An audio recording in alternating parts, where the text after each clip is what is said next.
समुदायाला आपण हे दृश्य पाहतोय।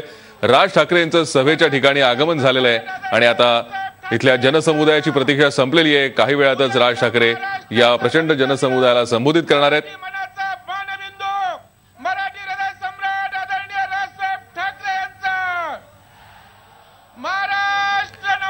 राज ठाकरे यांच्या या सभेला जमलेली जी गर्दी आहे ती गर्दी रेकॉर्ड ब्रेक गर्दी आहे। बाळासाहेब ठाकरे यांची जेव्हा इथे सभा झाली होती त्याच सभेएवढी गर्दी आज झालेली दिसतेय। राज ठाकरे यांचं आगमन झालेलं आहे।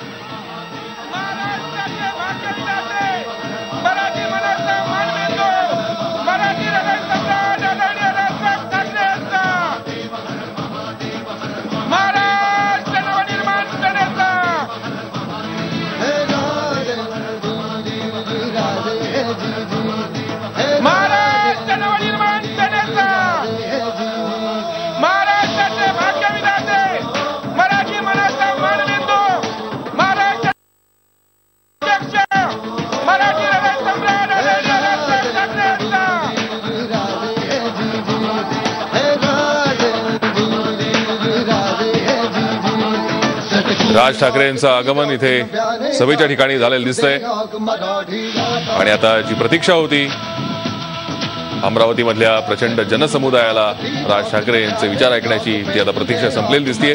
काही वेळातच राज ठाकरे या सभेला संबोधित करतील।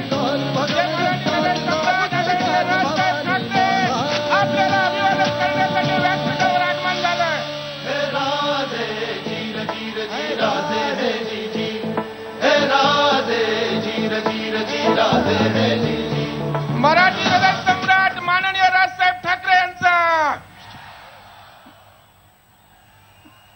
माननीय राजसाहेब ठाकरे यांना मी विनंती करतो की महाराष्ट्राचे आराध्य दैवत छत्रपती शिवाजी महाराज यांच्या पुतळ्याला पुष्पहार अर्पण करावा।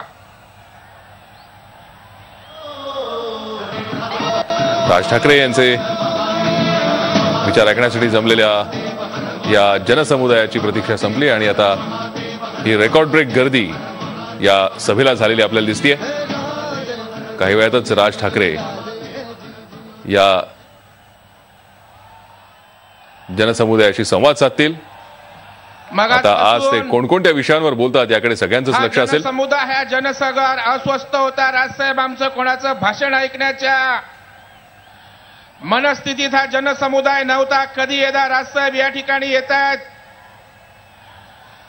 आणि कधी एकदा या महाराष्ट्राच्या भविष्याचं या महाराष्ट्राच्या नवनिर्माणाचे विचार या ठिकाणी आम्हाला ऐकायला मिळत आहेत। या भावनेतना जनसमुदाय वाट पाहत होता आणि म्हणून विदर्भाच्या जनतेला गेली अनेक वर्ष या ठिकाणी काँग्रेसला सरकार बनवलं। वर्षानुवर्ष काँग्रेसची पाठराखण करणाऱ्या या विदर्भातील जनतेनं आता निश्चय राज ठाकरे यांची ही सभा आज अमरावतीमध्ये होतीये। राज ठाकरे सभेच्या स्थानी आलेले आहेत आणि आता काही वेळातच अमरावतीमध्ये जमलेल्या या प्रचंड जनसमुदायाला राज ठाकरे नक्की काय आपल्या भाषणात बोलतात, कोणते विषय घेतात हे कळणार आहे। या आधीच्या सभांमध्ये राज ठाकरे यांनी अजित पवार यांना टीकेचं लक्ष केलं होतं। आता आजच्या सभेमध्ये राज ठाकरे नेमके कोणते मुद्दे उपस्थित करतात, कोणत्या विषयांना हात घालतात हे पाहणं महत्त्वाचं ठरणार आहे। या आधीच त्यांनी सिंचनाचं पाणी उद्योगाला जाऊ नये असं सांगितलेलं आहे। अमरावतीत ही जाहीर सभा होण्याआधीच राज ठाकरे यांनी हे सांगितलंय। म्हणून आता राज ठाकरे काय बोलतात याकडे सगळ्यांचं लक्ष लागलंय। या ठिकाणी आपण आदरणीय राजसाहेब ठाकरे यांचं भाषण ऐकण्यासाठी त्या ठिकाणी उत्सुक आहात। तत्पूर्वी दुष्काळाच्या बाबतीत महाराष्ट्र नवनिर्माण सेना राज्यभर काम करते। राजसाहेबांच्या आशीर्वादानं आमच्यासारख्या सर्वसामान्य कार्यकर्त्यांना विधानसभेमध्ये आमदार म्हणून जाता आलं आणि या दुष्काळाप्रती त्या ठिकाणी भावना व्यक्त करण्यासाठी हातभार लावण्यासाठी महाराष्ट्र विधिमंडळ पक्षाच्या वतीनं महाराष्ट्र नवनिर्माण सेनेच्या आमदारांच्या वतीनं 11 लाख रुपयांचा निधी दुष्काळग्रस्तांसाठी आदरणीय राजसाहेब ठाकरे यांना या ठिकाणी आम्ही सुपूर्द करतोय। मी माननीय साहेबांना विनंती करतो की त्यांनी त्या धनादेशाचं त्या ठिकाणी स्वीकार करावा।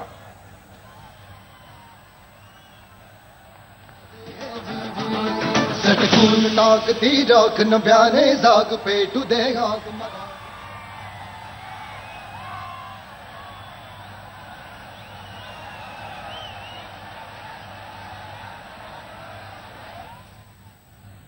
राज ठाकरे यांच्या या सभेला जमलेली ही गर्दी रेकॉर्ड ब्रेक गर्दी झालेली आहे. यापूर्वी सगळा जनसमुदाय शांत होणार आहे. शिवसेना प्रमुख बाळासाहेब ठाकरे यांच्या सभेला झालेली ही गर्दी आणि आजची गर्दी जनसमुदाय शांत जवळपास होणार आहे. पोलिसांनी कृपया दक्षता सारखीच असल्याचं सर्व समुदाय शांत सध्या तरी होणार दिसतंय. आहे. आपणही कार्यकर्त्यांना आणि या ठिकाणच्या जनतेला माझी विनंती आहे की जर आपण शांत बसू शकलात तर राजसाहेबांचे विचार जे आपण गेली 2 तास या ठिकाणी आतुरतेनं ऐकण्यासाठी बसलेला आहात तेही आपल्याला नीट ऐकता येतील. तर माझी पुन्हा एकदा सगळ्यांना हात जोडून विनंती आहे की कृपया सर्वांनी शांतता राखा आणि आपण आतुरतेनं ज्यांची वाट पाहतात त्या आदरणीय राजसाहेब ठाकरे यांना मी विनंती करतो की या विदर्भातील जनतेला आपले अमूल्य विचार आपल्या घणाघातीन भाषणातून जावे. आदरणीय राजसाहेब ठाकरे.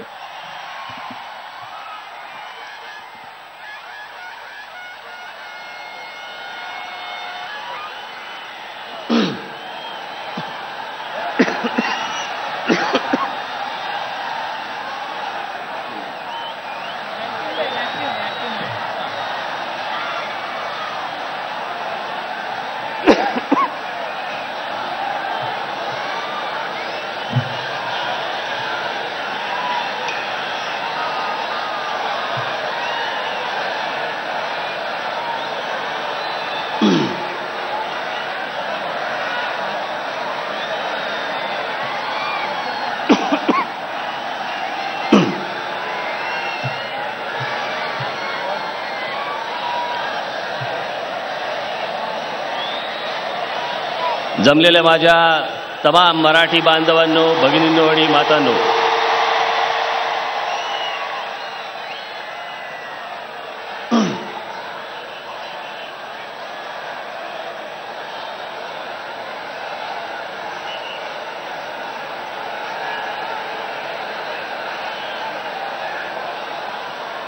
अभूतपूर्व अशी गर्दी आज इकडे उसळलेली आहे.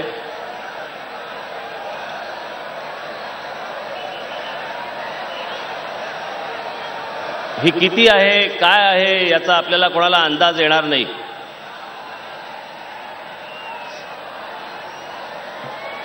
आणि म्हणून मी सर्व वृत्तपत्रांच्या छायाचित्रकारांना विनंती करतो की आपण सर्वजण इथे व्यासपीठावरती यावं आणि माझे फोटो काढण्यापेक्षा हे समोर जे आलेलं आहे यांचे फोटो आज तुम्ही इथे काढा. या सगळे या.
आपण सर्वजण जोपर्यंत शांत होत नाही तोपर्यंत मला काही इथे आपल्याशी बोलण्याची इच्छा नाही.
मला कल्पना आहे इथे उभं राहायला देखील जागा नाही आहे, परंतु आपण जोपर्यंत शिस्तीमध्ये बसून घेत नाही, जे पुढे बसले जे बसले होते ते परत उठत असतील,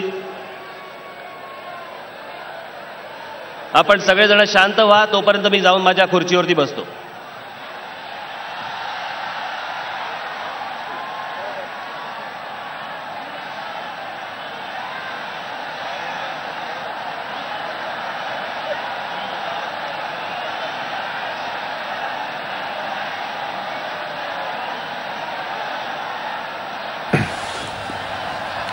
राज ठाकरे यांच्या अमरावतीतल्या सभेला झालेली प्रचंड गर्दी आणि त्यामुळे या गर्दीत काहीसा निर्माण झालेला गोंधळ, यामुळे राज ठाकरे यांनी हा व्यत्यय जोपर्यंत दूर होत नाही तोपर्यंत संबोधित न करण्याचा घेतलेला निर्णय.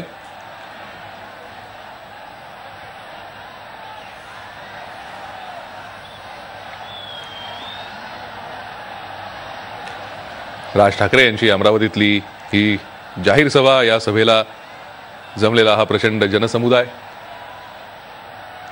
त्यांना त्यांचे विचार ऐकण्यासाठी बऱ्याच वेळापासून अमरावतीकर इथे उपस्थित आहेत. मात्र आता काही व्यत्यय इथे निर्माण झालेला आहे, त्यामुळे राज ठाकरे यांनी भाषण सध्या तरी न करण्याचा निर्णय घेतलाय. जोपर्यंत हा व्यत्यय दूर होत नाही तोपर्यंत राज ठाकरे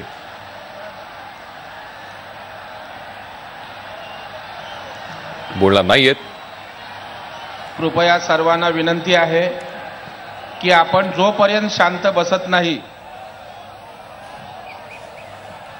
जोपर्यंत आपण शांत बसत नाही तोपर्यंत आपल्याला नीटपणे आदरणीय साहेबांचं भाषण ऐकता येणार नाही.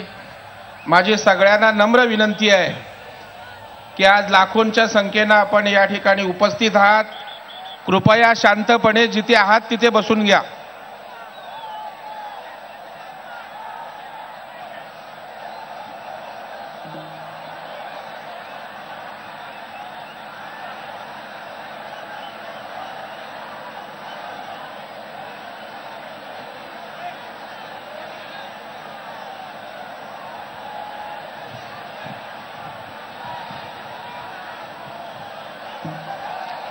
कृपया जिथे आहात तिथे शांत बसा.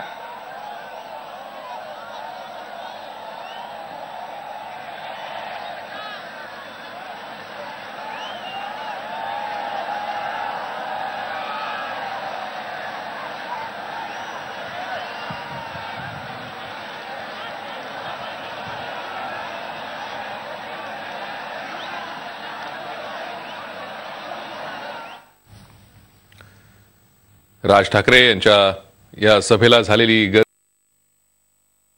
कदम यांनी एपीआय सूर्यवंशी यांना केलेल्या मारहाणी प्रकरणी आपल्या आमदारावरती कशा प्रकारे ते बोलतात याकडे सुद्धा सगळ्यांचं लक्ष लागलंय. कदाचित थोड्याच वेळात राज ठाकरे पुन्हा एकदा बोलायला उभे राहतील. ते काय बोलतात हे ऐकण्यासाठी तुफान गर्दी झालेली आपल्याला अमरावतीत पाहायला मिळते. कृपया पुन्हा एकदा सगळ्यांना विनंती करतोय की कृपया शांतता राखा. साहेबांचं भाषण आपल्याला ऐकायचंय. राज ठाकरे आज नेमकं काय बोलतायत याकडे सगळ्यांचंच लक्ष आहे की आपण शांतता राखा, जराही आवाज करू नका. राज यांच्या सभेला झालेली ही रेकॉर्ड ब्रेक गर्दी पाहता राज ठाकरे या रेकॉर्ड ब्रेक गर्दीला काय नेमकं सांगतायत आणि कोणते मुद्दे मांडतायत याची उत्सुकता सगळीकडे. आपण पाहतोय ही जमलेली गर्दी.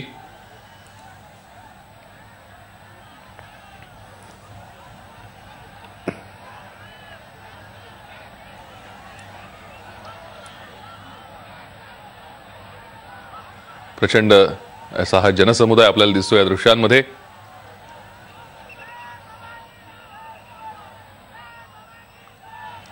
मात्र हा गोंधळ जोपर्यंत सुरू आहे तोपर्यंत भाषण करणार नाही असं राज ठाकरे यांनी जाहीर केलंय. आणि राज ठाकरे आता पुन्हा एकदा भाषण करण्यासाठी उभे राहिले.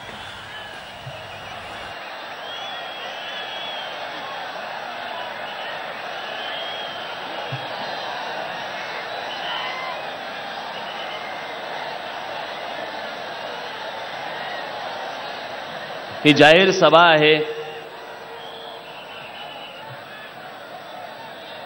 यामध्ये महाराष्ट्राच्या विदर्भातल्या अनेक गंभीर विषयांसंदर्भात आपण इकडे मी बोलायला आणि आपण सगळेजण ऐकायला इकडे आलेलो आहोत.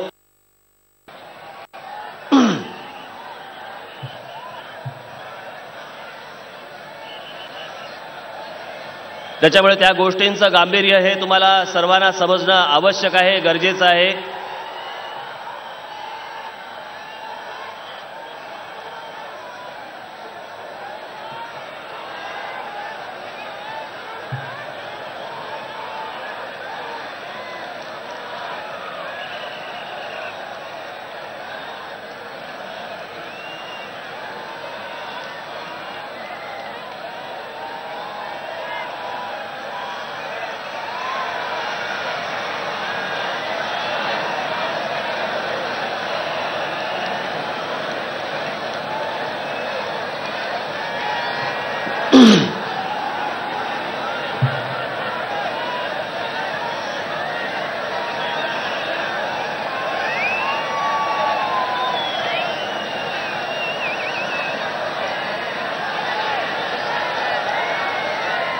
आपल्याला जर माझं बोलणं ऐकायचं नसेल तर मी या क्षणाला आत्ता व्यासपीठावरनं खाली उतरतो आणि आपणही आपापल्या घरी निघून जावं.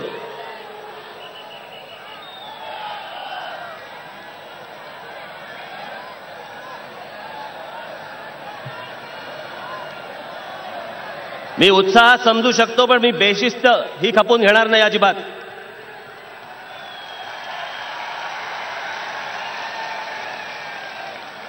आणि आता बाया समोरचा एक जरी उठला तरी ते पोलिसांना सांगतो त्याला बाहेर काढा. आता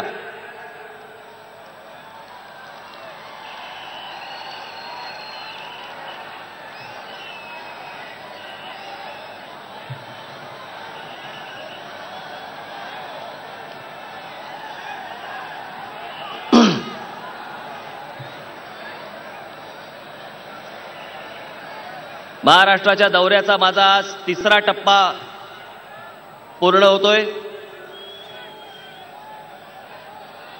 पहिला टप्पा माझा पश्चिम महाराष्ट्र, कोकण तो झाला. दुसरा टप्पा माझा मराठवाड्याचा झाला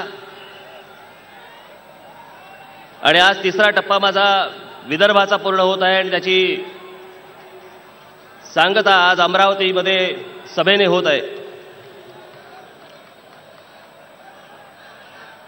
अनेकांनी मला विचारलं की बाबा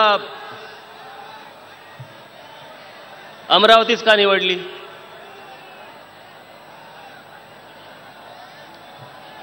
काही निवडलं असतं तरी तेच बोलले असते. मग उद्या समजा मी यवतमाळ निवडलं असतं, मग यवतमाळच का. नागपूर निवडलं असतं, मग नागपूरच का. हा माझा पहिला दौरा आहे, म्हणजे आयुष्यातला नव्हे.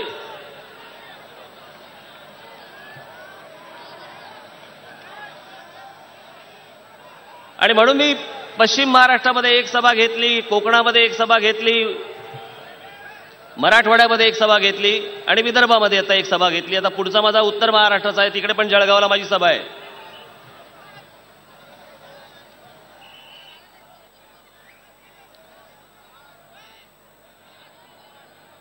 मध्ये मी चंद्रपूरवरनं आल्यावरती मला डॉक्टरांनी जरा 2 दिवसाचा विश्रांतीचा सल्ला दिला. लगेच खरडे घाशी सुरू. उन्हाळा बादला, जणू काही इंडोर प्लांट आहे. आजपर्यंत आतमध्ये होता, आज बाहेर काढलं.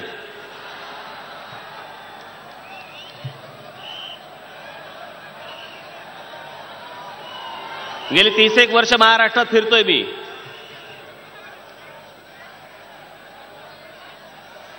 मला असं वाटतं मी 1994 साली इथे नागपूरला मी मोर्चा काढला होता.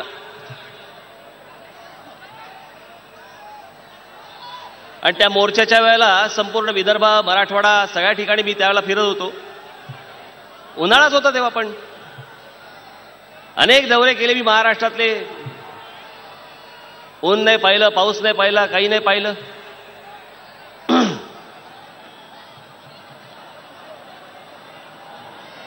अगदी मी ज्याला अगदी सुरुवातीला राजकारणामध्ये आलो, मला अजून आठवतं मी त्या अकोले नावाच्या गावात गेलो होतो, अकोले नगरला.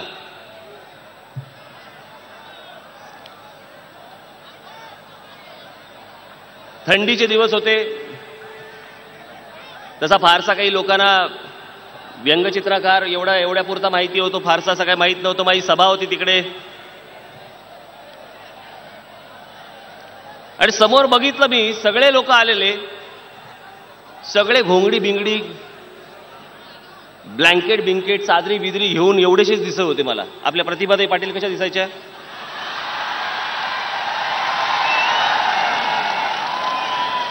तेवढेच. काही लोकांनी ते सगळं बंद बिंद केलं होतं इथून, कारण थंडी प्रचंड होती. आणि इतक्या थंडीमध्ये मी झब्या लेंग्यात, बाकीचे सगळे स्वेटर बिटर सगळे घालून बिलून त्या थंडीमध्ये, म्हणजे तिथे व्यासपीठावरती मी आणि झेंडा एवढे फडफडत होतो, बाकी सगळे आत.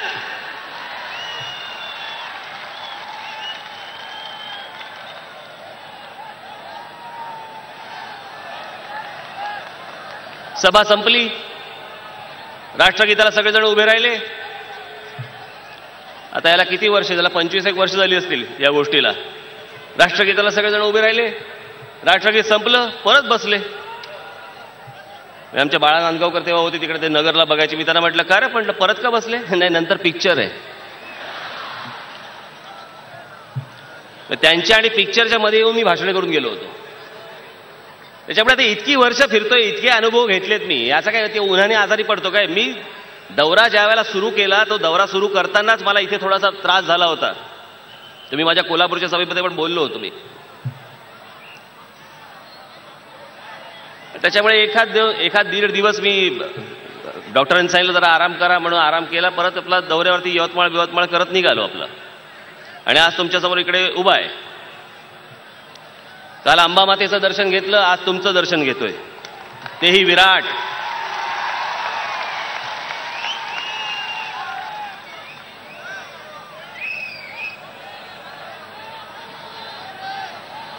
मला खरं तर मी आज आणले सगळं, भरपूर काय काय सामान आहे. आता म्हटलं तुमच्याशी काय काय आणायचं, म्हणजे या राज्यामध्ये या सरकारने इतक्या घाणेरड्या गोष्टी करून ठेवलेल्या आहेत की त्यातल्या नेमक्या तुमच्यासमोर काय काय आणायच्या, काय काय नाही आणायच्या. त्याच्यामध्ये ते विधान भवनामध्ये ते सगळं झालं.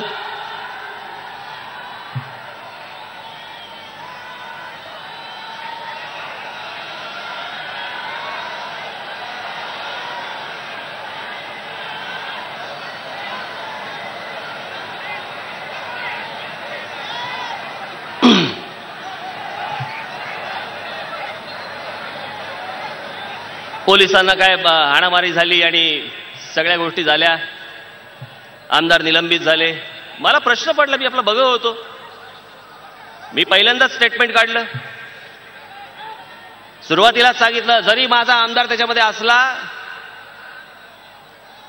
तरी सरकारने अत्यंत कठोर कारवाई या सर्व आमदारांवरती केली पाहिजे. पोलिसांवरती हात उचलायचा नाही. अरे आज पोलिसांवर उचलाल, उद्या न्यायाधीशांना माराल. काही सिस्टीम नावाची काही गोष्ट आहे की नाही या देशात?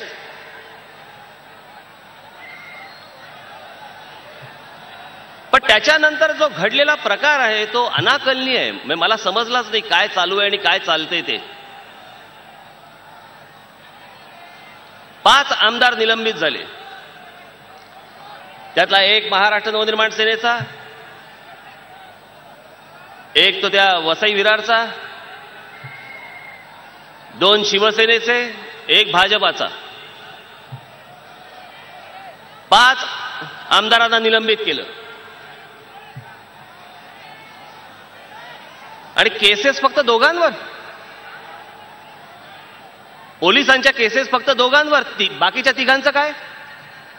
मग जर त्या बाकीच्या तिघांवरती केसेस नाहीत, मग त्यांना निलंबित का केलं? आणि जर त्यांना निलंबित केलेला आहे तुम्ही, तर त्यांच्यावरती केसेस पडल्या पाहिजे, त्यांनाही अटक झालीच पाहिजे. त्या पोलिसांना मारायला जाताना जवळपास तिकडे 15 ते 20 आमदार गेले होते. त्याच्यामध्ये राष्ट्रवादी काँग्रेसचेही आमदार होते, त्याच्यामध्ये काँग्रेसचेही आमदार होते.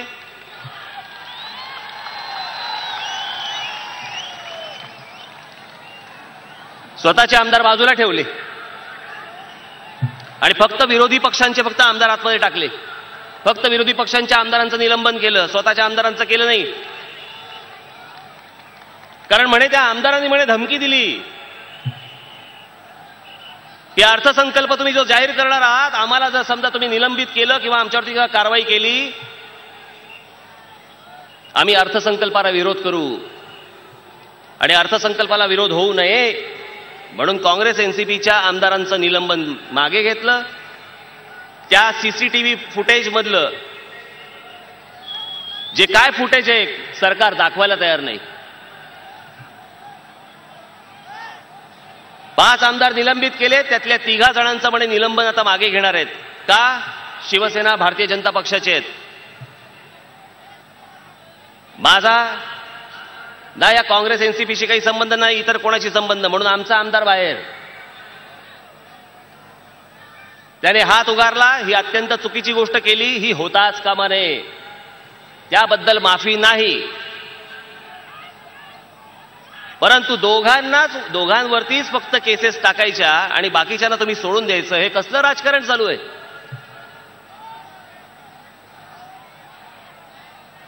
विधानसभेमध्ये पोलिसांवरती हात उगारल्यानंतर त्याच्यामध्ये देखील राजकारण तुम्ही करता आणि महाराष्ट्रातल्या भोळ्या भाबड्या जनतेने फक्त बघत राहायचे यांचे तमाशे, फक्त यांचं राजकारण पाहत राहायचं, कोणी बोलायचं नाही त्याच्यावरती. मग ते आमच्या राजू खांडेकर आणि ते निखिल वागळे त्यांनी काही बोललं लगेच हक्कभंग.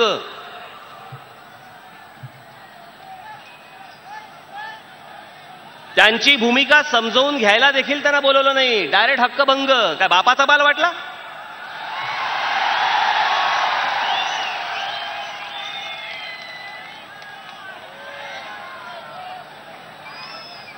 हे तुमच्या जीवावरती निवडून गेलेले आमदार, लोकप्रतिनिधी म्हणतात त्यांना, तुमचे प्रतिनिधी. तुमच्या हक्कांचं काही नाही, त्यांचे हक्क महत्वाचे. त्यांच्या हक्कांवरती चर्चा.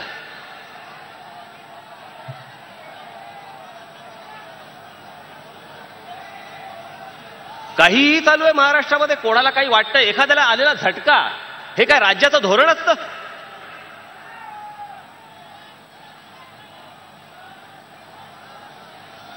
मला इतक्या गोष्टी आज आणल्यात. मी आता त्याच्यामध्ये तो मुख्यमंत्र्यांचा एक मुलाखत आली आहे.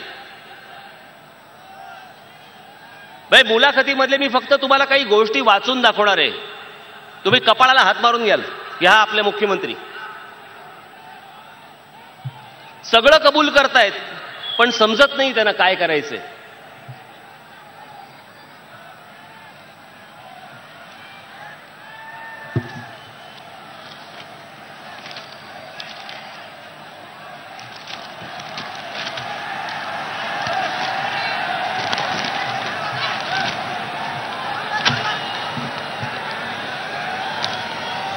या आजच्या लोकसत्तेमध्ये आलेलं आहे. सगळ्याच अनेक वर्तमानपत्रांमध्ये येत आहेत गोष्टी. लोकसत्तेमध्ये येत आहेत, महाराष्ट्र टाइम्समध्ये येत आहेत, नवाकाळमध्ये येत आहेत, सकाळमध्ये येत आहेत, लोकमतमध्ये येत आहेत, प्रत्येक देशोन्नतीमध्ये येत आहेत, प्रत्येक लोकमतमध्ये येत आहेत. सगळ्या वर्तमानपत्रांमध्ये रोज काही ना काहीतरी येत आहे. पण ह्या निगरगट्टांना, गेंड्याच्या कातडीच्या अवलादींना, ह्यांना काही फरक पडत नाही ना.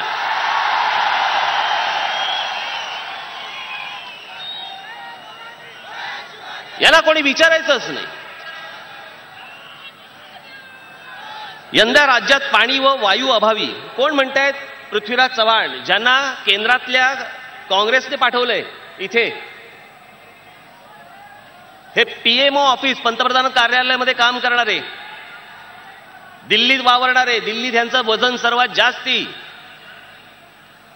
सोनिया गांधींच्या अत्यंत जवळचे, त्या संपूर्ण सर्कलमधले अत्यंत जवळचे, विश्वासातले, म्हणून महाराष्ट्रामध्ये यांना पाठवलं मुख्यमंत्री म्हणून. उत्तर काय देतात बघा. यंदा राज्यात पाणी व वायू अभावी जवळपास 3000 मेगावॅटचे वीज प्रकल्प बंद आहेत. परळीचा वीज प्रकल्प पाण्याअभावी प्रश्न गॅस अभावी जवळपास बंद आहे. केंद्र सरकारला विनंती करीत आहोत की थोडा तरी गॅस द्या. कुठून देणार गॅस?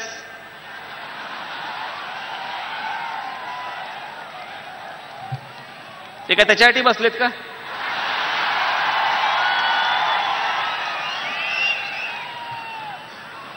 तीन टप्प्यांपैकी एक टप्पा जरी सुरू राहिला तर दाभोळ मधून जवळपास 650 मेगावॅट वीज निर्मिती होईल. आपल्याकडे आघाडी सरकारमुळे त्यात मर्यादा येतात. सांगितली कोणी आघाडी करायला? म्हणजे केंद्रामधनं या गोष्टी ज्या पाहिजेत, या पृथ्वीराज चव्हाण मुख्यमंत्री जे केंद्रातनं इथे आलेत, दिल्लीने इथे पाठवलेत, काँग्रेसने इथे पाठवलेत, त्यांच्या विश्वासातले ते मुख्यमंत्री हतबलतेने सांगतायत की आम्ही दिल्लीकडे मागितलं हो, पण दिल्लीश्वर काही देत नाहीत. हे तुमचे मुख्यमंत्री. मराठवाडा विदर्भ मागे आहेत. अमरावतीत केवळ 9% सिंचन आहे. बीटी कॉटन त्या भागात चालते, पण तो घेणे हा जुगार ठरतो. पाणी मिळाले की बीटी कॉटनचे उत्पादन लक्षणीय होते. पावसाने पाठ फिरवली की पूर्ण पीक हातचे जाते, अशी तऱ्हा आहे. त्यामुळे कोरडवाहू शेतीचा मोठा प्रश्न आहे, तो सोडवावा लागेल. ती शेती शाश्वत करावी लागेल. सिंचन वाढवावे लागेल.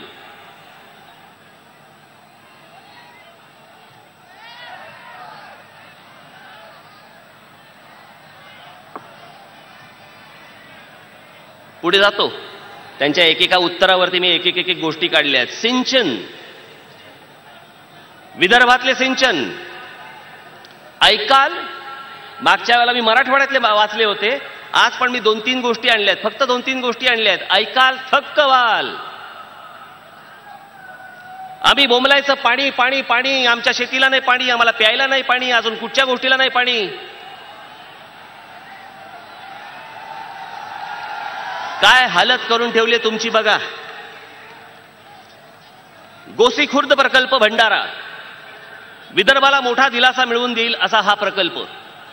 संपूर्ण विदर्भाला 31 मार्च 1983 साली या प्रकल्पाला मान्यता दिली गेली. 83. त्यावेळी त्याची किंमत होती फक्त 372 कोटी. हे 1983चं बोलतोय, ज्यावेळेला 372 कोटी त्याची किंमत होती. 1999ला त्याची किंमत 2091 कोटी रुपये झाली. प्रकल्प पूर्ण नाही, किंमत वाढली. 2007 साली या प्रकल्पाची किंमत झाली 5659 कोटी. प्रकल्प पूर्ण नाही. आणि 2012 साली याच प्रकल्पाची किंमत झाली 13,740 कोटी. अजूनही प्रकल्प पूर्ण नाही. 372 कोटीवरनं हा प्रकल्प 13,740 कोटीवरती गेला. अजूनही प्रकल्प पूर्ण नाही. आणि हे म्हणतायत व्हायला पाहिजे, सिंचनाचं काम व्हायला पाहिजे. इतकी वर्ष काय आपण करत होतात? पुढे बोलायला लावू नका. तर सध्या माझे शब्द खूप बोचतात त्यांना.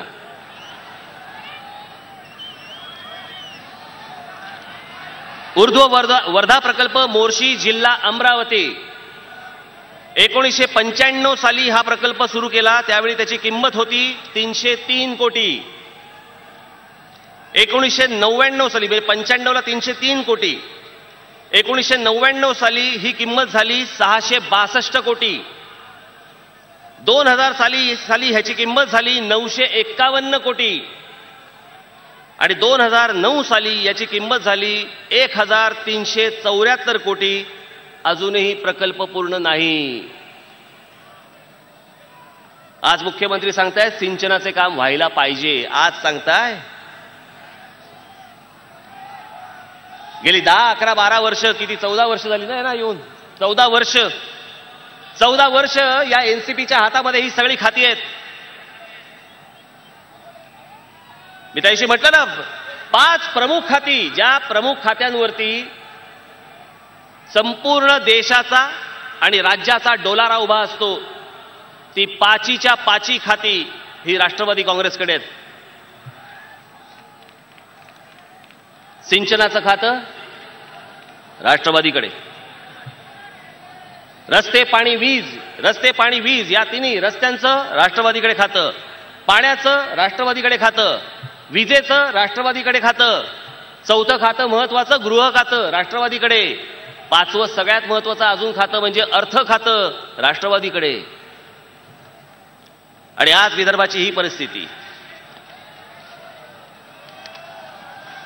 52 थडी आंतरराज्य प्रकल्प जिल्हा भंडारा किती साली सुरू झाला? 1975 साली प्रकल्प सुरू झाला. 1975 साली प्रकल्प सुरू झाला. त्यावेळी त्याची किंमत होती फक्त 12 कोटी रुपये. 1993 पर्यंत हा प्रकल्प पूर्ण झाला नाही. त्यावेळी त्याची किंमत झाली 72 कोटी रुपये. 2001 साली ही किंमत झाली 182 कोटी रुपये. 2009 साली हीच किंमत झाली 561 कोटी रुपये. आणि 2010 साली धरण पूर्ण झालं असं सरकारने सांगितलं तरी त्यावेळी त्याची किंमत झाली 750 कोटी रुपये. अजूनही 50% काम बाकी आहे. कोणत्या भागाला किती पैसे द्यायचे हे राज्यपाल सांगतात. आपल्याकडे सरसकट बोलतात नाही का की आमच्याकडे विदर्भाचा अनुशेष भरून काढण्यासाठी जे पैसे आले होते ते पश्चिम महाराष्ट्राला वळवले. मराठवाड्याचे पैसे होते ते पश्चिम महाराष्ट्राकडे वळवले. फक्त बोलतायत. मी पश्चिम महाराष्ट्रात जाऊन आलो. पश्चिम महाराष्ट्रामधला सातारा, सांगली या सगळ्या भागामध्ये आज दुष्काळ आहे. तिथले बहुतेक तालुके हे दुष्काळग्रस्त म्हणून जाहीर झालेत. तुमचे पैसे तिथेही नाही गेले. मराठवाड्याचे पैसे तिथेही नाही गेले. पैसे गेले कुठे? 70,000 कोटी रुपये. अजित पवार 70,000 कोटी रुपये गेले कुठे? जरा एकदा आम्हाला सांगा. काही झाडाला लागतात पैसे? कोणत्या भागाला किती पैसे द्यायचे हे राज्यपाल सांगतात.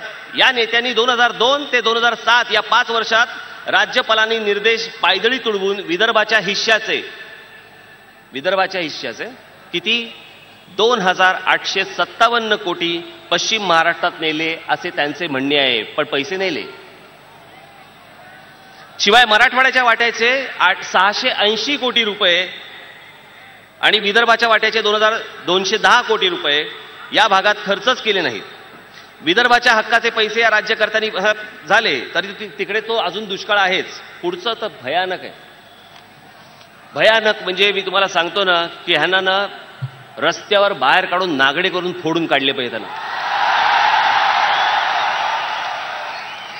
आणि हे करतात याचं कारण माहितीये तुम्हाला? कारण तुम्ही बेसावत. तुम्ही त्याला काही प्रश्न विचारत नाही.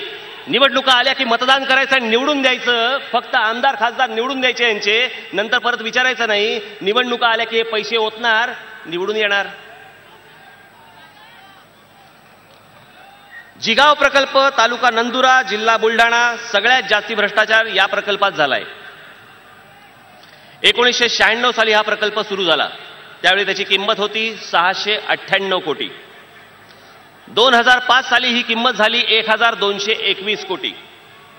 2009 साली ही किंमत झाली 4,044 कोटी. 2012 साली याची किंमत झाली 4,425 कोटी. 4,425 कोटी म्हणजे 698 कोटीवरून 4,425 कोटीवरती प्रकल्प जातो आणि प्रकल्प पूर्ण होत नाही. आजपर्यंत या प्रकल्पावर खर्च झालेले 854 कोटी. तरीही धरण 20% देखील पूर्ण झालेलं नाही. धरण होण्याआधीच उपसा सिंचन योजनांवर 35% खर्च करून मोकळे झाले. त्यात 0% प्रगती झाल्याचं सरकार पण सांगतंय. आता त्यात भ्रष्टाचार कसा झाला या प्रकल्पाच्या हे ऐकण्यासारखं तुम्ही थक्क व्हाल. तुमचे कान तृप्त होतील. या प्रकल्पाच्या धरणाचं काम व्यंकू रेड्डीच्या कंपनीला देण्यात आलं. हे आंध्र प्रदेशचे. धरण पूर्ण होण्याआधीच उपसा सिंचन योजनांची कामं हातात घेतली. धरण पूर्ण नाहीच आहे, बाकीची कामं हातात घेतली. त्यासाठी 1200 कोटीच्या 5 निविदा काढल्या गेल्या. 5ही निविदा पटेल, शहा, बांगडिया अशा लोकांना दिल्या गेल्या. भांगडिया या कामासाठी MS पाईप, लोखंडी जे पाईप असतात ना, ते पाईप घेण्यात आले पहिले. हे पाईप 60 रुपये किलोने विकत घ्यावेत असा शासनाचा दर करार असताना 60 रुपयांनी घ्यायची असतात हे पाईप. हे पाईप 140 ते 160 रुपयांनी विकत घेतले गेले. धरण झालेलं नाही, धरणाचं काम सुरू झालेलं नाही, त्याच्या अगोदर हे पाईप घेत आहेत आणि 60 रुपयाचे 140 ते 160 रुपये किलोने हे घेत आहेत. कितीचे पाईप घेतले? धरण नाही, तिथे धरण अस्तित्वात नाही. पाईप कितीचे घेतले? 1000 कोटी रुपयाचे पाईप घेतले. आजही जिकडे धरण आहे, जिथे धरण झालेलं नाही, त्या साईटवरती हे पाईप पडून आहेत. धरणही नाही, पाईपांचा उपयोग देखील नाही. हे तुमचे आमचे पैसे हे अशा प्रकारे विल्हेवाट लावत आहेत आणि त्यांचं आम्हाला काहीही वाटत नाही.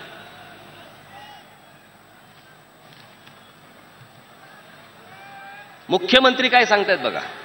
राजकीय दबाव असेल वा कंत्राटदारांच्या दबावामुळे अनेक सिंचन प्रकल्प हाती घेतले गेले जे चुकीचे झाले. स्वतः कबुली देत आहेत, जे चुकीचे झाले. गोसीखुर्द प्रकल्पाचा खर्च किती प्रचंड वाढला, पण हे पुढचं ऐका. पण आता ते मागे सोडून पुढे जावे लागेल. म्हणजे त्या भ्रष्टाचारावरती बोलू नका, आपण पुढच्या भ्रष्टाचाराकडे वळूया.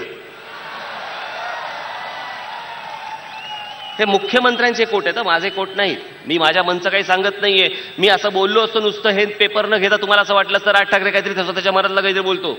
माझ्या मनातलं नाहीये, हे पेपरमध्ये छापून आलेली गोष्ट आहे आजची. सिंचनाबाबत लोकांची मानसिकता बदलावी लागेल, त्यासाठी आम्ही प्रयत्न करत आहोत. प्रयत्न चालू आहेत त्यांचे. आजही नंदुरबार, जालना, गडचिरोली सारखे 12 जिल्हे उत्पन्नाच्या बाबतीत देशाच्या सरासरीपेक्षा मागे आहेत. सांख्यिकी माहिती जी आपल्याकडे माहिती उपलब्ध होते, सांख्यिकी माहिती आपल्याकडे बरीच कमी असते. का? एवढी माणसं तर नेमलेली आहेत. प्रशासनाची, सरकारची एवढी माणसं असतात, तरी माहिती का नाही मिळत?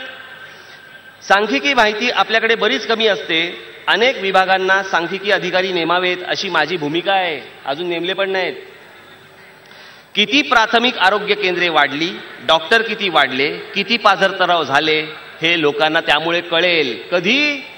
ज्यावेळेला ही माणसं नेमली जातील. ती कधी नेमली जातील माहीत नाही. तुम्हाला ह्याच्यातनं कधी कळेल? कल्पना नाही. तोपर्यंत निवडणुका येतील, पुढे काय होईल माहिती नाही. खाजगीच्या सहभागाबाबत काही ठिकाणी अति झाले आहे, हे मात्र खरे. उदाहरणच द्यायचे झाले तर माध्यमिक व उच्च माध्यमिक शिक्षण, महाराष्ट्रात माध्यमिक व उच्च माध्यमिक शिक्षण जवळपास पूर्णपणे खाजगी लोकांच्या हातात गेलेले आहे. खाजगी लोक म्हणजे कोण? हे सगळे काँग्रेस आणि राष्ट्रवादीवाले. या सगळ्या संस्था यांच्या. त्यातून असरच्या अहवालात या शिक्षणाच्या दर्जाबद्दलचे गंभीर वास्तव समोर येत आहे. हे अहवाल पाहिले तर अशा धोरणांमुळे आपण भावी पिढीच्या आयुष्याशी खेळत आहोत की काय, असा मुख्यमंत्र्यांना प्रश्न पडतो. बाबा मनापासून सांगतायत ते, प्रश्न पडलाय त्यांना. शरम वाटत नाही? मुंबईसह संयुक्त महाराष्ट्र होऊन आज जवळपास किती 55-60 वर्ष झाली. इतक्या वर्षामध्ये तुम्हाला हे सिंचनाचे प्रकल्प माणसांना तिथपर्यंत पाणी नाही पुरवता आलं. तुम्हाला आज विचार करताय, त्याची चिंता तुम्हाला व्यक्त करावीशी वाटते. आज तुम्हाला अजून एक गोष्ट तुम्हाला मी आज आणली. मी आज काही खाद्यपदार्थ जरा चमचमीत आणलेत. तुमचे डोळेच उघडतील. आणि तुमचे जर डोळे उघडले नाहीत ना, तर तुमचं भवितव्य हे तुम्हाला लखलाभो. हे काय प्रकार चालू आहेत आपल्याकडे महाराष्ट्रामध्ये.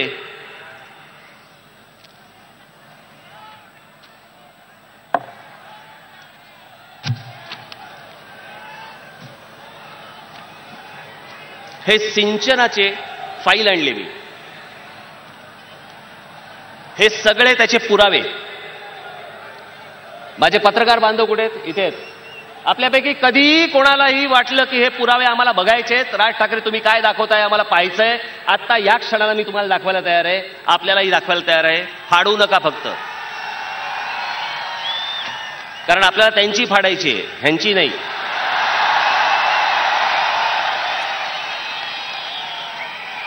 हे सगळे प्रकल्प म्हणजे हे सगळ्या सिंचनाच्या सगळ्या गोष्टी आपल्याला करायच्या असताना तिथे एक नियामक मंडळ असतं. विदर्भ पाटबंधारे विकास महामंडळ त्याचं एक नियामक मंडळ आहे. त्या मंडळाला विचारायचं असतं, विचारलंच गेलं नाहीये. या माझ्याकडे आत्ता अख्खे त्यांचे पुरावे आहेत, इथे सह्या खाली आहेत, सही केलेली आहेत देवेंद्र शिर्के आणि दुसरी सही आहे अजित पवार. हे सगळे त्यांचे पुरावे आहेत. आता मी काही गोष्टी तुम्हाला वाचून दाखवतो आणि तुम्ही थक्क व्हाल आणि ह्यांचा कसा निवडणुकीच्या फंडाचा कारभार चालतो. निवडणुकीला यांच्याकडे कसे पैसे येतात, कसे पैसे आणले जातात हे मी तुम्हाला पुराव्यानिशी दाखवतोय. 2009 लोकसभा निवडणुका झाल्या आणि लोकसभा निवडणुका झाल्यावरती म्हणजे लोकसभा आणि विधानसभेच्या मधली जी गॅप आहे 3-4 महिन्याची, या 3-4 महिन्याच्या काळात अजित पवारांनी किती सिंचनाचे प्रकल्प सँक्शन केले जे अजून पूर्ण झालेले नाहीत. पण त्याच्या किमती जर समजा तुम्ही ऐकल्यात तर इथे माझ्या बसलेले समोरचे पत्रकार बांधव आपण सगळेजण, आणि हे फक्त विदर्भातले आहेत,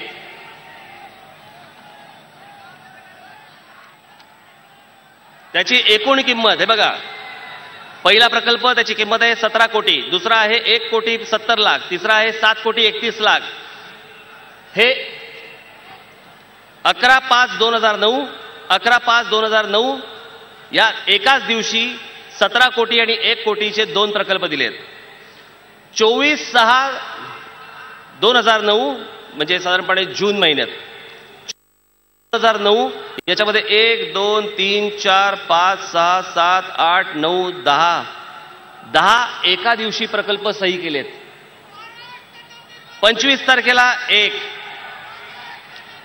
7 तारखेला 7 जुलै महिन्यामध्ये 1 2 3 4 5 प्रकल्प त्यांनी मंजूर केलेत.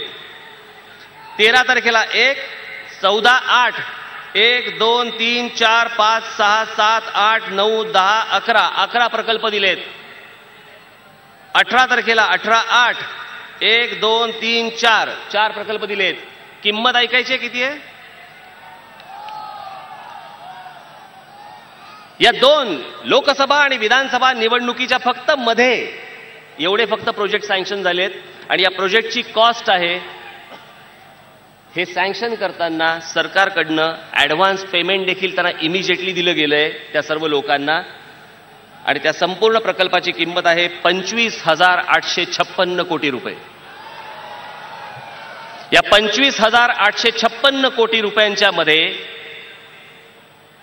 किती पैसे निवडणुकीसाठी आले असतील याचा विचार करा. हे एवढे पैसे, या सगळ्या गोष्टी, हे फक्त पैसे खाल्ले जात आहेत. प्रकल्प पूर्ण होत नाहीयेत.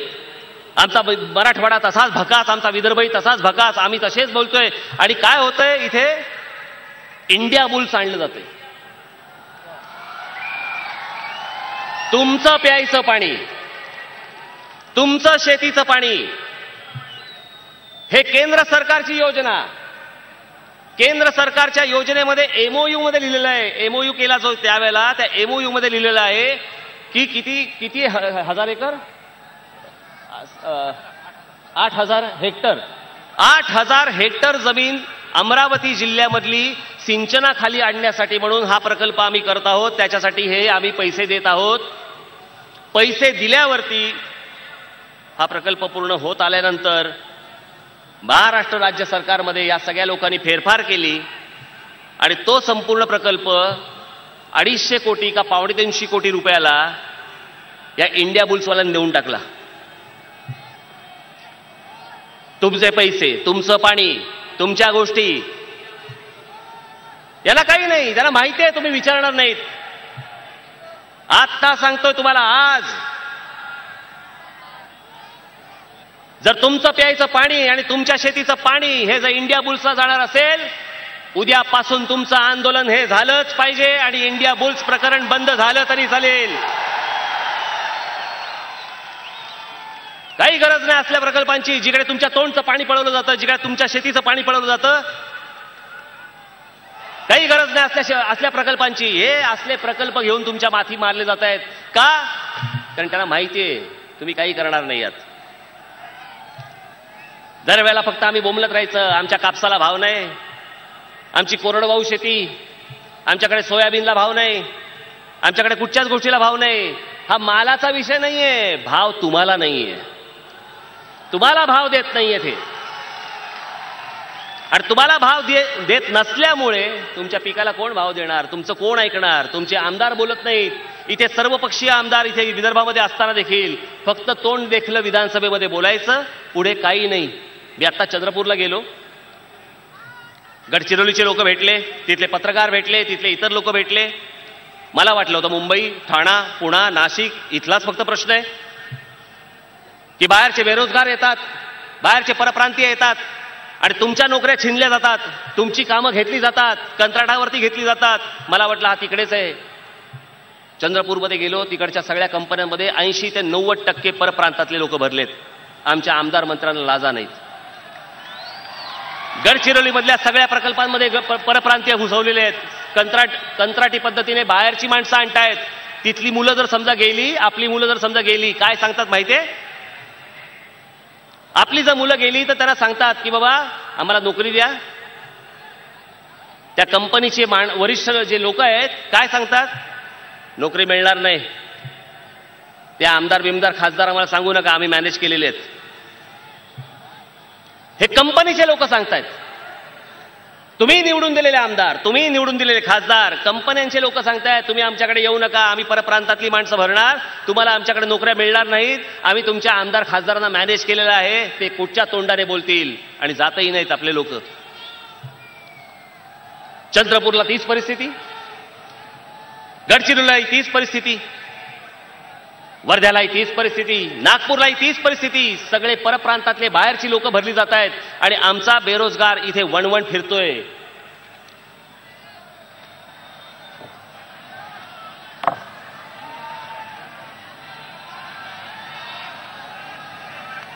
हे कुठे गेलो?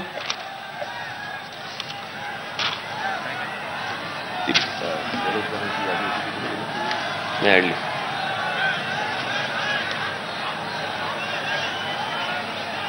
आपल्याकडच्या बेरोजगारांची संख्या सांगतो फक्त.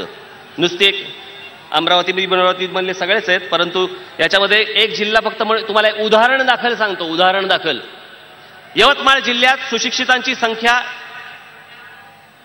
19,79,151. वय वर्षे 19 ते 40 गटातील बेरोजगारांची संख्या किती? तिथेच यवतमाळात 9,40,000. 9,40,000 मुलांना काम नाहीये. ही 9,40,000 मुलं रोज संध्याकाळी घरी जातात आणि शर्मेने मान खाली घालून आई वडिलांच्या समोर उभे राहतात.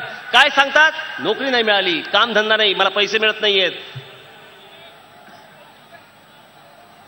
हा सगळ्या बेरोजगारांचा आणि त्याचे वडील शेतकरी काय करतायत? आमच्याकडे आत्महत्या होत आहेत. आत्महत्यांचं प्रमाण आणलंय. 1995 ते 2010 एवढ्या कालावधीमध्ये एवढ्याशा कालावधीमध्ये महाराष्ट्रामध्ये 50,481 शेतकऱ्यांनी आत्महत्या केल्या. 50,481 शेतकऱ्यांनी आत्महत्या केल्या. जीव दिला, जगता येत नाही म्हणून जीव दिला. तुम्हाला पाणी देता येत नाही, तुम्हाला नोकऱ्या देता येत नाहीत, तुम्हाला चांगलं शिक्षण देता येत नाही, तुम्हाला मुलींची काळजी घेता येत नाही. बेपत्ता मुली हरवल्या गेल्या, पळवल्या गेल्या. आपल्या जिल्ह्यातल्या कोणत्या कोणत्या? अमरावती, यवतमाळ, बुलढाणा, अकोला, वाशिम. किती? अमरावतीमध्ये 300. मी फक्त 2010 ते 2011 एवढ्या कालावधीतलं फक्त बोलतोय मी. आपल्यापैकी आलेल्यांपैकी कोणाची तरी बहीण असेल, मुलगी असेल, कल्पना नाही.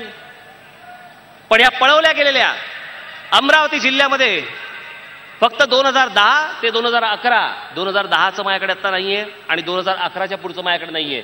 फक्त 2010 ते 2011 एवढ्या फक्त कालावधीमधल्या मुली पळवण्याची संख्या अमरावतीमध्ये 391, यवतमाळमध्ये 378, बुलढाण्यामध्ये 248, अकोल्यामध्ये 238 आणि वाशिममध्ये 124. एकूण 1379 मुली पळवल्या गेल्या.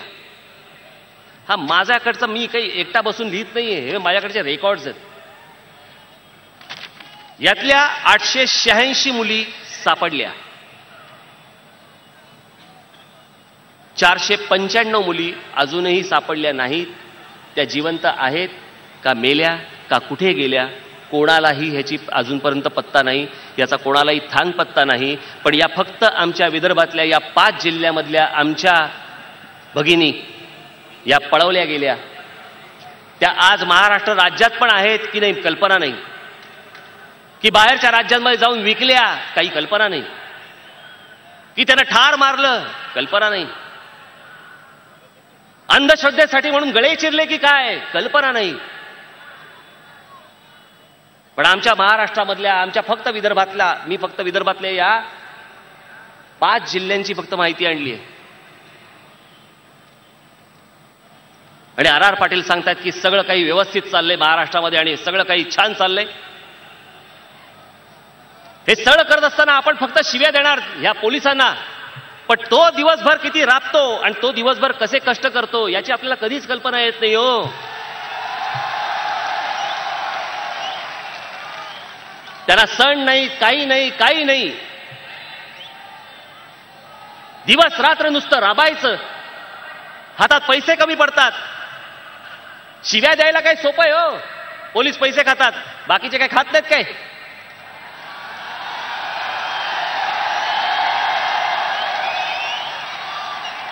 मी हा खाल्लेल्यांचाच आकडा वाचला ना आतापर्यंत, हा त्यांचाच आकडा आहे ना. किती हजारो कोटी रुपये खाल्ले गेले आणि या हजारो कोटी रुपये खाल्ल्यानंतर देखील पोलिसांना शिव्या द्यायच्यात. म्हणून मी तुम्हाला सांगतो की तो राबत असतो. झाली असेल एखादी चूक माफ करा,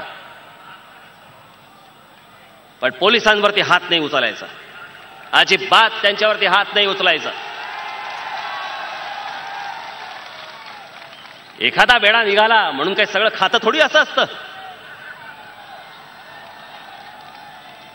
असं प्रत्येक ठिकाणी असतात गोष्टी.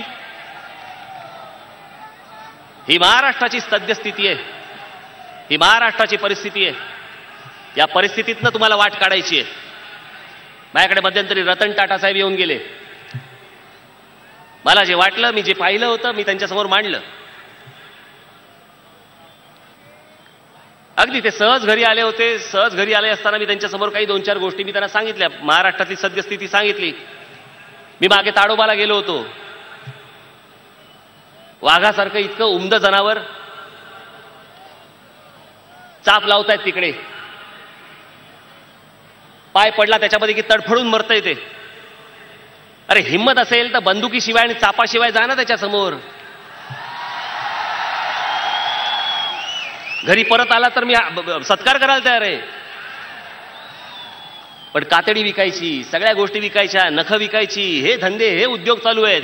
कुठून येतात, जातं कुठे, परराज्यात. मी टाटा साहेबांना सांगितलं, म्हटलं तुम्ही एक काम करा, म्हटलं आमच्या विदर्भामध्ये एवढी जंगल संपत्ती आहे, एवढी सगळी लोक आहेत, इतके सगळे वन्य जीवन आहे. मी म्हटलं तुम्ही ताजची सगळी इतकी देशभरामध्ये रिसॉर्ट काढता, तुम्ही तिथे का नाही काढत? आपण तिथे का नाही येत? त्याच आजूबाजूच्या सर्व भागाचा एक फक्त गोष्ट येणं गरजेचं असतं, सगळा विकास व्हायला लागतो.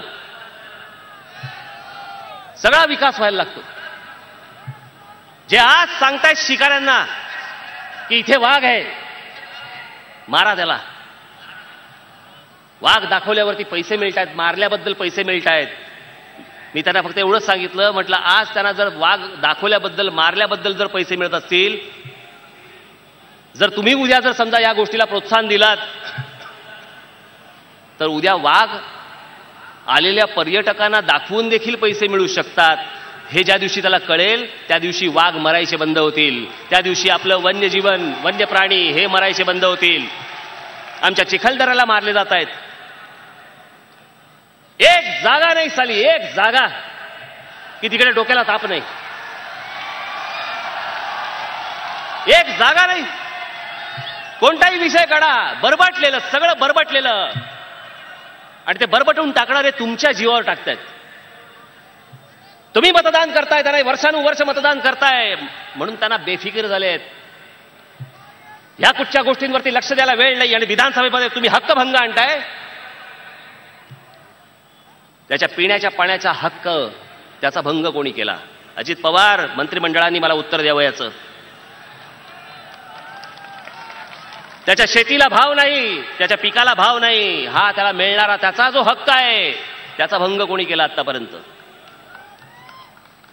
ज्या माझ्या विद्यार्थ्यांना या महाराष्ट्रात शिक्षण हवंय, चांगलं शिक्षण हवंय, डोनेशन न देता शिक्षण हवंय, त्यांचा शिक्षण घेणं हा हक्क आहे, तो हक्क तुम्ही हिरावून घेत आहात.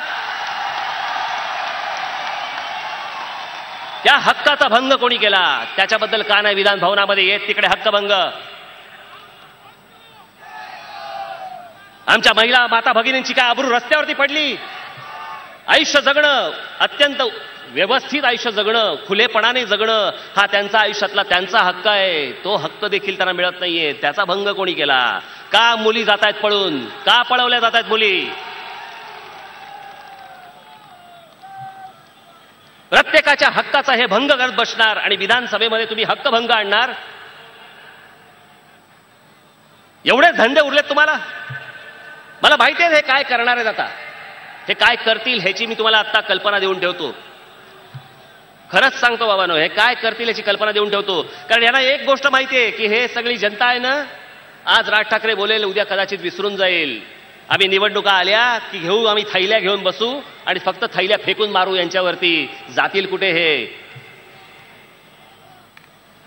या तमाम महाराष्ट्रातल्या जनतेला यांनी गृहीत धरलंय. गृहीत, तुम्हाला सगळ्यांना गृहीत धरलंय. जातील कुठे? करतील काय? निवडणुका आल्या की आम्हालाच मतदान करतील, आम्हालाच खासदार बनवतील, आम्हालाच आमदार बनवतील. 5 वर्ष बोंबल बोंबल बोंबलतील. 5 वर्षानंतर पण काही होणार नाही. आम्ही परत निवडणुकीला उभे राहिलो, परत आम्ही पैसे फेकले की हे परत आमच्या मागे येतील. हे तुम्ही लोक हे आज जे या गोष्टी चालवल्या आहेत याच्या पुढे करणार आहात. हे जोपर्यंत तुम्ही थांबवत नाही तोपर्यंत हे असंच दुःख, असाच पश्चातापाचा हात तुम्हाला सतत कपाळावरती मारत बसावा लागेल. आणि आज सगळ्या बाजूनी हे सगळं बरबटलेलं आहे. काय आणतील ते सांगून ठेवतो. आज सांगतो तुम्हाला, कारण त्यांना एक गोष्टीचा अंदाज आलाय की हे सगळे वाभाडे निघणार आहेत आपली निवडणुकीला. त्यांच्याकडे फक्त एक शस्त्र आहे. ते शस्त्र त्यांनी उपसलं की तुम्ही आपापसात भांडायला, मारामाऱ्या करायला तयार होणार. आणि ते शस्त्र आहे जातीचं शस्त्र. जातीपतीमध्ये तुम्हाला डुबवून ठेवतील. आरक्षणाच्या नावाखाली तुम्हाला भिडवून ठेवतील. तुमच्यामध्ये वाद निर्माण करतील. तुम्हाला तुमची डोकी फोडायला लावतील आणि निवडणुकीच्या तोंडावरती परत येऊन जातीवरती मतदान मागतील. आणि आपण परत भोळेपणाने, भाबडेपणाने या सगळ्या त्यांच्या गोष्टी आपण विसरून परत त्यांना आपण जातीच्या नावावरती मतदान करून मोकळे होऊ आणि परत 5 वर्ष आपण पश्चाताप करत बसत राहू. हे किती वर्ष करायचंय एकदा सांगा.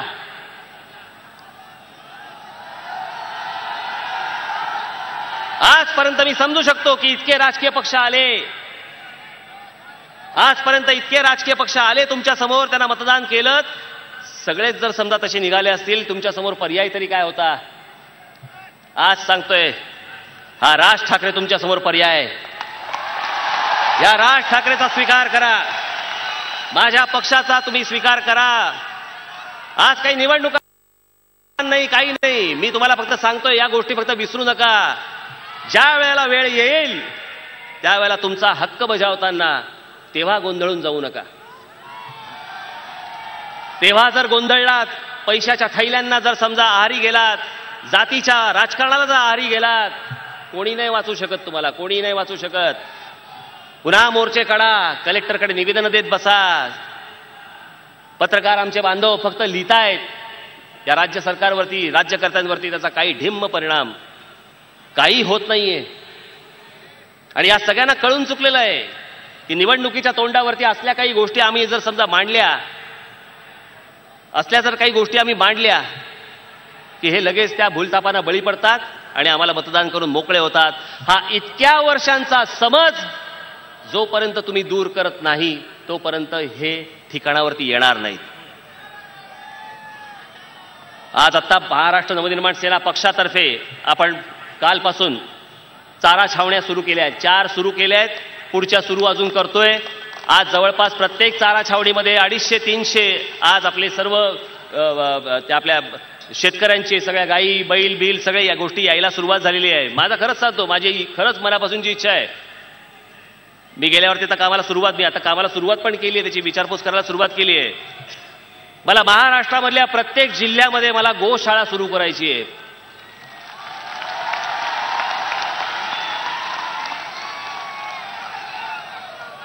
ही आमची मुलं, ह्या आमच्या गायी, आमचे बैल, आमचे सगळे, ही आमची पिल्लं, ही खाटकाकडे जाता कामा नयेत, ही तिकडे जाऊन मरता कामा नयेत, त्यांच्याकडे हे जाऊ नयेत. याच्यासाठी म्हणून मला महाराष्ट्राच्या प्रत्येक जिल्ह्यामध्ये मला गोशाळा काढायच्या आहेत.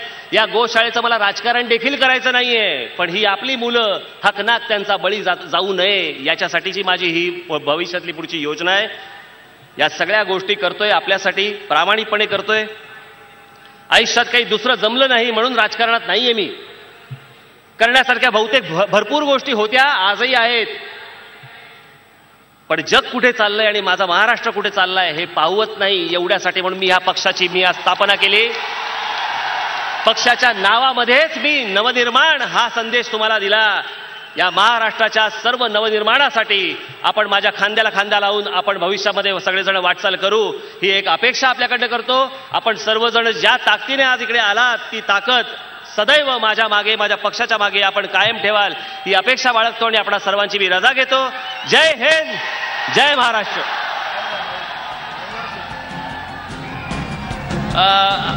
आपणा सर्वांना माझी नम्र विनंती आहे की जाताना पहिल्यांदा सर्व माता भगिनींना जाण्याची पहिल्यांदा संधी द्यावी, त्यांना व्यवस्थित वाट करून द्यावी आणि मग सर्वांनी निघावं राष्ट्रगीत झाल्यावर. धन्यवाद. राज ठाकरे यांनी अमरावतीच्या सभेमध्ये अखेर पुन्हा एकदा सिंचनाचा मुद्दा उपस्थित केला. अजित पवार त्याचबरोबर मुख्यमंत्री पृथ्वीराज चव्हाण यांच्यावरती पुन्हा एकदा टीकास्त्र सोडलं. राज ठाकरेंनी विदर्भातल्या रखडलेल्या प्रकल्पांवरती बोट ठेवलं. 70,000 कोटी कुठे गेले असा सवाल त्यांनी अजित पवार यांना